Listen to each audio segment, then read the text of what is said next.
Ο αγώνας ξεκίνησε.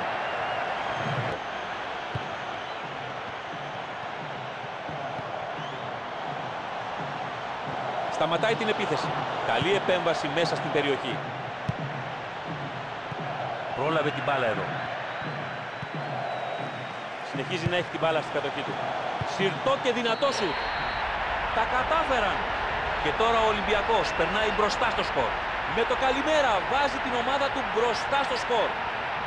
Το πρώτο γκολ είναι πολύ σημαντικό, ειδικά όταν μπαίνει τόσο νωρίς. Τώρα βέβαια θα πρέπει να προσέξουν. Ετώ.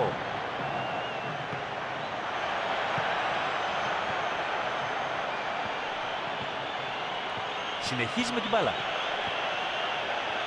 Επιστρέφει την μπάλα πίσω. Κλωτσάει από μακριά. Τώρα.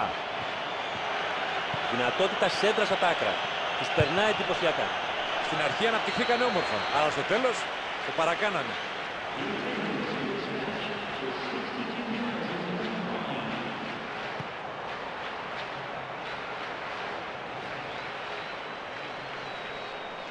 Αλής Σοκό.